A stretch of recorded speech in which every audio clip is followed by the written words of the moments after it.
Let's see, before we get to that, what do we got right here? What do we got right here? Oh, this is pretty dope. Shout out to Kendrick, man. Kendrick just signed with Chanel as a brand ambassador. Hey, that's what I'm talking about. That's some dope shit.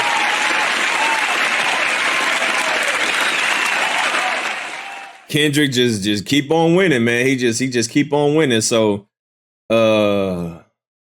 seems like he's a brand ambassador for Chanel now. All right, let's see what he got going on here. Kendrick Lamar relationship with Chanel began in 2023 when he wore a custom piece at the gala honoring. Okay, all right.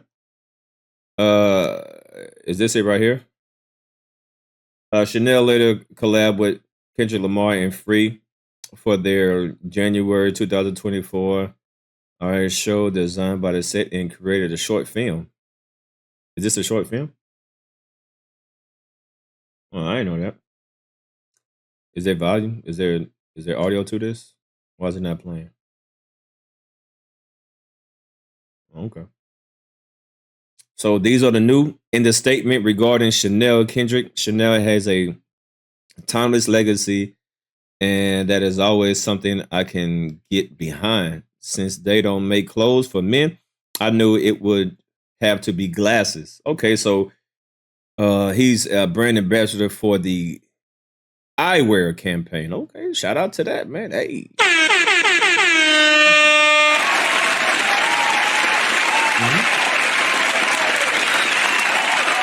So now he got Gatorade sponsorship.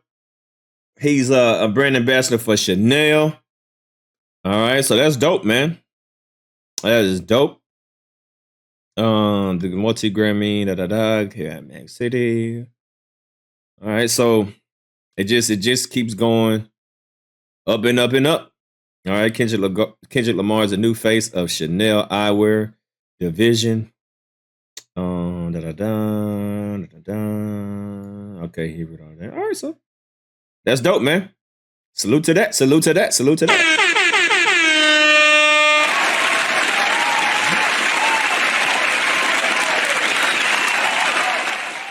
What else we got here? I think that's about it.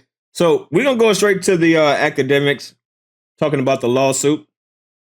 How much do y'all think these shades go for right here? There's a diamonds and stuff.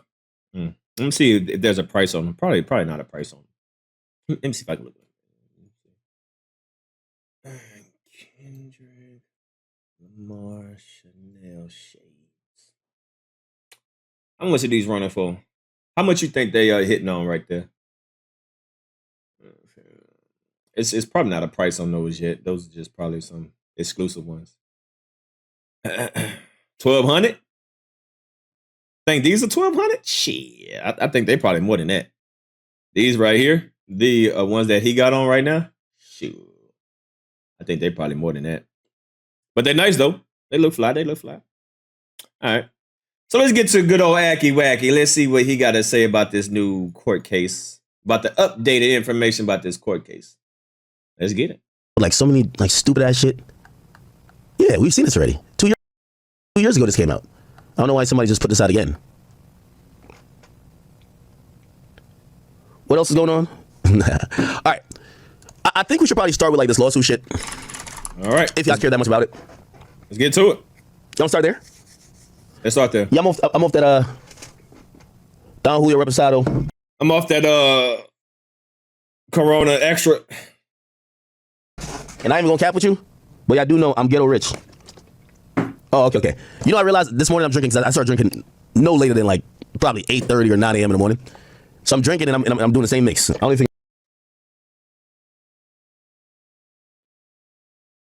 Wait, hold on. I thought he was gonna say at night. I thought he was gonna say at night. Wait, hold on. Wait. It was later than like rich. Oh, okay. You know, I realized this morning I'm drinking because I started drinking no later than like probably 8:30 or 9 a.m. in the morning. In the morning. You drink no later than 8 o'clock, 9 o'clock in the morning. Okay. So I'm drinking and I'm doing the same. That's why your stomach be doing backflips and cartwheels and shit. Yeah, that's why your stomach always be growling and damn near be making all those sounds and shit. I can't. Yeah, I think that. I mean, the only time I can drink like that is if I'm on vacation. And I'm like, if I'm on vacation, I can start off something light. You know what I mean, like mimosas or something. But I cannot drink hard liquor in the morning. Like the most in the morning I can drink is like a mimosas. That's it. Like, I can't. I gotta drink, liquor until the afternoon. But if I'm on vacation, wake up on the beach somewhere, yeah, I'll do a mimosas, something light. You know what I mean? Something light, not too heavy. But I can't drink hard liquor in the morning. Hell no. Mix. I only think it wasn't Don Julio's Casamigos. A beer too. Something like I can do a beer. If needed be. Like, I don't wake up in the morning and drink beer, but I'm just saying, like, if I'm on vacation, I want to have a good time. I'll sip on a beer or drink some mimosas or something like that. But, man, in the morning drinking hard liquor?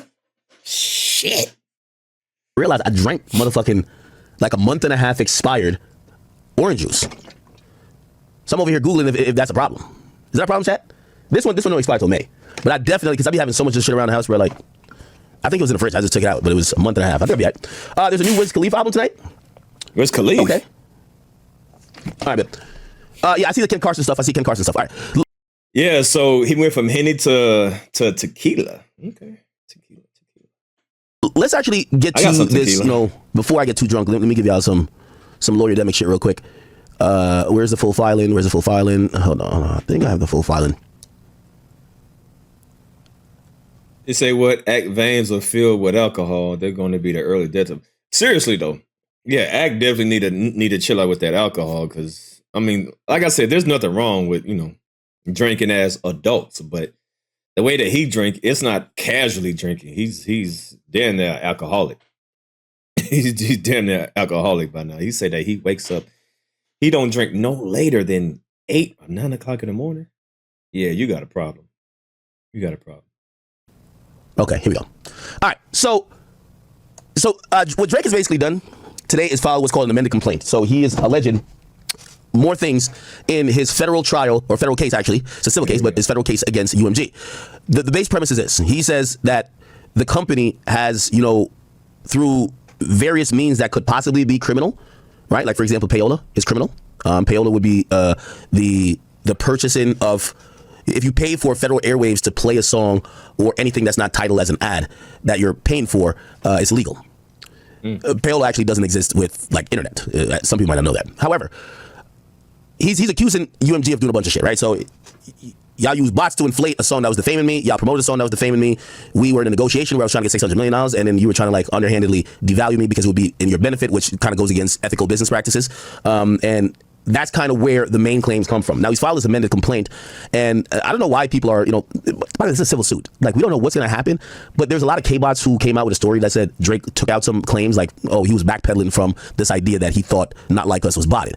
And essentially, Drake has filed this amended complaint and doubled down on it, as opposed to what the K-bots and everybody else was saying that he didn't agree with, or he found some information through discovery saying that he wouldn't pursue this whole bot angle. So I'm not going to read through everything, because we've read a bunch of stuff before, but he still starts his amended complaint with this damn line: a single lie could destroy a reputation and integrity. While it takes years to build a reputation, it can be ruined in 5 minutes. Okay, this was a notorious quote from Lucian Grange before the battle, and this was, I believe, this was on one of the quarterly calls that he had. Now, Drake, he basically starts off by saying, in the middle of the night, May 7th, armed group of people drove up to his house. Drake is inside. The car stopped in front of the crib. Yelled, "Fuck Drake." One gunman got out, began to open fire. One bullet went through the security gate, hit the front door. Another bullet struck and wounded a security guard who was one of his friends while the car drove away. And by the way, I don't believe that guy died. I was trying to keep some tabs on it. I don't believe he passed away, which is good. But he was in critical condition for a while. So Drake was in the house. Drake summoned for help from security guard, did everything possible to keep him alive. During the nearly 30 minutes for ambulance to arrive, he labored trying to keep the man alive by applying pressure to the gunshot wound with towels.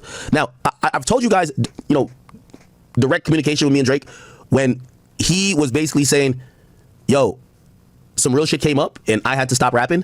Like, these are real conversations. Like, I remember I had a conversation with Drake where Drake was like I think, it's a little bit insider, so I won't say everything, but he's kind of like summing up, or he kind of like, he's foreseen how Kendrick is playing it, because he's playing it too, right? And he's like, yo, that nigga got to be in the lab going crazy every night, because I'm in the lab going crazy every night writing songs for whatever could be coming next, right? And he was just chilling at the crib, just recording every night during this battle while, I'm on Twitter saying, yo, day 2 since niggas don't respond, like he's there working on music every night trying to, because he's engaged in this thing. And then all of a sudden, there's a drive-by at his crib. You get what I'm saying? And like now that turns to a whole different situation. It's like, yeah, because you act, and I know fans are unrealistic, but do you just be like, oh, no, yeah, my security guard got shot and there's bullet holes through my door. But let me get back to writing these diss bars about Kendrick's kid not being his. Like, no, you're going to kind of like, bruh, whatever, bruh. You know what I mean? So that's kind of, I think he's also painted it in that picture. In this lawsuit, after the security guard, blah, blah. Very next day, a different intruder uses bare hands to dig a hole under the security fence and try to get up in the crib.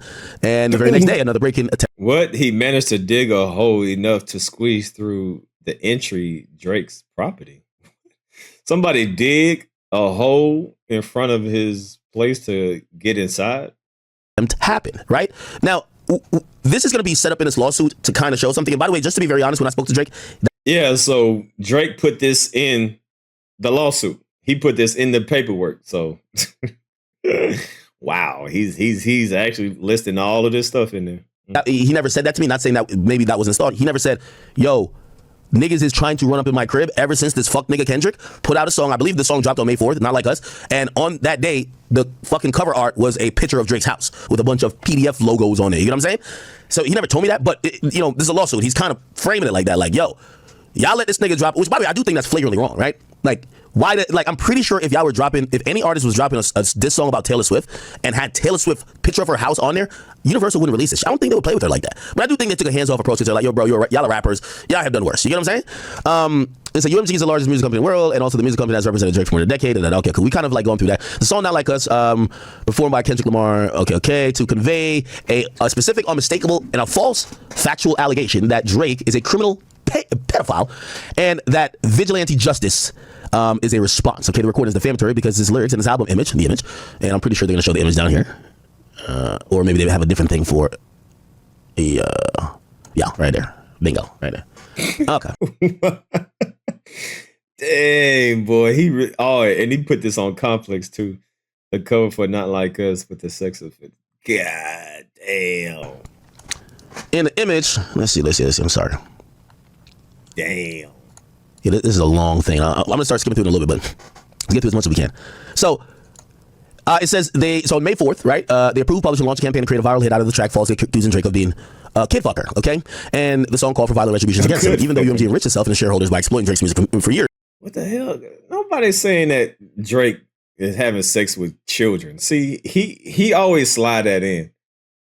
Nobody is saying that. I know I'm not. And I know that Kendrick is not saying that he has sex with children. That's crazy. Stop saying that shit. You just know that he like them young. That's it. Ain't no children or kids. Stop. And knew that the salacious allegations against Drake were false. UMG chose corporate greed over the safety and well-being of his artists. In controversy, UMG saw an opportunity, seized it, and continued to fan the flames even after learning the incitement of violence on the 7th and 8th. The song in question, by the way, you see, this is also like a really ethical question for the executives at UMG, because I'm pretty sure every grieving mother could make the same argument Drake is. Yo, y'all promoted a song called Who I Smoke. And that... Did Act forget that he gave the address out on the stream? Of course not. Of course. Led to people getting smoked. Y'all promoted a song called When I See You, and then niggas died when they were saw. Like, you know what I mean? So there's a lot of instances where these songs have led to negative effects. And if Drake is successful by saying, yo, and by the way, those songs never got removed. So even after the death of, let's say, rapper A or rapper B, like, I mean, shit, if this is successful, technically, the estate of Notorious B.I.G. or even possibly Tupac could possibly try to make that argument, and not only throw UMG in there, but throw in a whole bunch of other, well, specifically UMG, because they were signed to UMG. But I would see media companies get thrown in that too. So I still think it's a reach. But if that gets successful for Drake, it does set a crazy precedence that basically music companies should have some ethical responsibility for what they're promoting, and it's not only on the artist that writes the lyric, performs the lyric, and chooses to upload the songs, right? All right, let's get to some more stuff. All right, the recording was entire, blah, blah, blah, blah, blah. The lyrics accuse Drake of engaging in criminal acts by calling him a certified PDF and a predator who needs to be placed on neighborhood watched. The image was designed to reinforce a fact that what? And by depicting Drake's actual house covered with what's known by law enforcement as, sex offender like icons. The video was created weeks after the song became a viral hit, was designed to reinforce the same false narrative. For example, showing images associated with sex trafficking and juxtapose the game of hopscotch with the game of with lyrics accusing Drake of trying to strike a chord, and it's probably a minor. The lawsuit. This is so ridiculous, man. Like, God, Drake, how do you feel good, man? Come on, man. He should be banned from hip hop from this, man. He should be banned from rapping. Like, he should be the first rapper to be banned. It's not about who created, not like us. It's instead entirely about UMG, the music company that decided to publish, promote, exploit, and monetize the allegations that it understood were not only false but dangerous. Okay, all right, we kind of know that. So here's the other angle. I'm going to try to skim through this because it's 107 pages. If you don't know, I'm going to try to find the angle because we have yet to see this. Remember, this is the federal complaint by Drake, but we're trying to see some juicy shit, right? Like, yo, Drake, at least tell us how much you was going to get paid by UMG. Tell us how maybe after the battle they came back and said, yeah, we offered you, I don't know. We offered you $400 million before, or $500 million. Now we're only offering $250. Like, we're trying to get some type of privileged details about the negotiations with Drake and UMG, because here's the thing. I don't think people will get down with Drake on this idea of suing his label if it's all about, you badmouth me. Yo, diss songs are all in the culture. I ain't gonna lie, some of my favorite songs, diss niggas would die. You know what I'm saying? I love indictment music. I love it. So Drake trying to say, you said something about me that's not true. Now, granted, we all know being called, for example, a rapist or a pedophile, these are the worst. That's even worse than being called a murderer, right? And obviously you have to have a reaction to that. But historically in hip hop, people have said all type of wild things about each other. And defamation isn't a hip hop type of thing. Be like, what you mean? So I called you a fuck nigga, or I call you a fat ass hoe or a snitch ass nigga and you're suing me. So I don't think hip hop will ride for Drake with that.